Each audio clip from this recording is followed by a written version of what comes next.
তবু মনে রেখো, যদি দূরে যাই চলি, সেই পুরাতন প্রেম যদি এককালে হয়ে আসে দূরস্মৃত কাহিনীকে বলি। যাকে দেখে একদম পাকাপাকি যে আকর্ষণটা কি বলবো, নেশার থেকে পেশা হিসেবে গ্রহণ করার সেটা হচ্ছে শিশির বাদল। আচ্ছা, আপনি তো আগে অরিন্দ্র চৌধুরীর সঙ্গেও কিছু খুব অল্প কাজ করেছিলাম, সে আমাদের কলেজে। হ্যাঁ, কারণ ইউনিভার্সিটি থেকে আমাদের পাঠানো হয়েছিল, ইউনিভার্সিটি কি ইউথ ফেস্টিভ্যাল, আচ্ছা, ইন্টার ইউনিভার্সিটি ইউথ ফেস্টিভ্যালে নাটকের একটা দল পাঠানো হয়েছিল। সেই সময় ওর কাছে একটা নাটক উনি একটু রিহার্সাল করে দিয়েছিলেন। হ্যাঁ, এবং শিশির ভাদুরীর সঙ্গে আপনি একটা নাটকে অভিনয় করেছেন। তার আগে অভিনয় একটা নাটকে করেছি, 3 বছর খুব ঘনিষ্ঠ মানে সংস্পর্শে ছিলেন। মানে সেটা কত বয়সে তখন? 18-19 কলেজে পড়ার সময়, কলেজ শেষ হয়ে গেল। আচ্ছা, সেই সময় সেই সময় কি আপনি আকাশবাণীতে জয়েন করে গেছেন? তারপরে আকাশবাণীতে জয়েন করেছি, MA কমপ্লিট করার পরে। MA কমপ্লিট করে নিতে হবে। ও আচ্ছা, পড়তে পড়তে পড়তে মানে MA আমার পরীক্ষার যখন 2-3 মাস বাকি, তখন আমি ছেড়ে দিয়েছিলাম।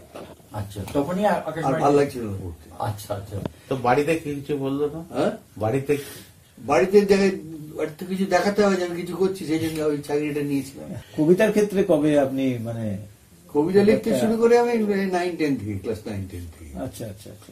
আর অভিনয় করতে শুরু করেছি যখন থেকে আমার জ্ঞান হয়েছে তখন থেকে, বেবির অবস্থা থেকে। বাবার হাত ধরেই ঢোকা। আর ছবি আঁকা? ছবি আঁকা ওই রকম 10 ফার্স্ট ইয়ার এরকম সময়। হ্যাঁ, ইদানিং আমি দেখলাম আপনি একটা দুটো জায়গায় গানও গেয়েছেন। বাংলা লুচি আলুর দম আর বেগুন ভাজার সাথে পাতলা মুসুর ডাল আর পার্শে মাছের ঝাল। বাংলা খুঁজিস কোথায় পাগল, তোর বাংলা খাওয়ার সাথে।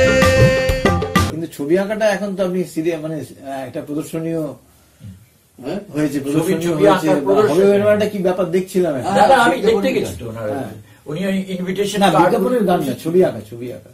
ছবি তো এক্সিবিশন হচ্ছে অনেকগুলো। হ্যাঁ, সেই তো বলছি। এখানে কলকাতাতে একটাই হয়েছে এক্সিবিশন, বড়দায় হয়েছে 2টো, তারপরে আহমেদাবাদে হয়েছে।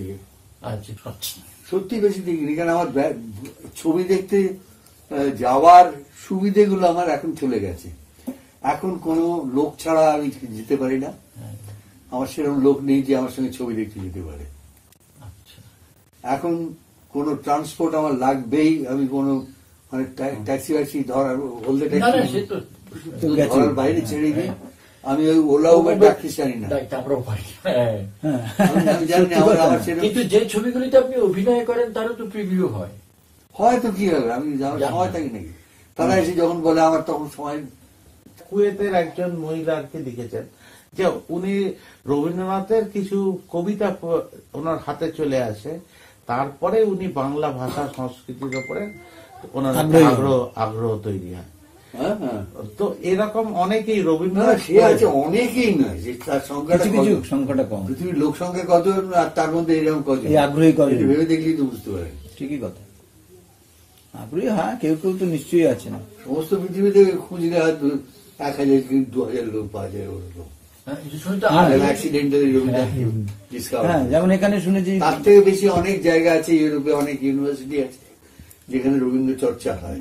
একটা কাজ হচ্ছে যাতে যাদের মাতৃভাষা বাংলা তাদের মধ্যে সংযোগ বাড়ার একটা সম্ভাবনা দেখা দিয়েছে।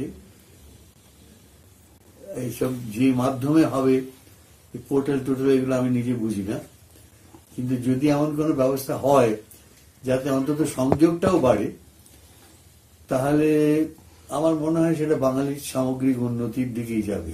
আবার আসিব ফিরে ধান সিঁড়িটির তীরে এই বাংলায়।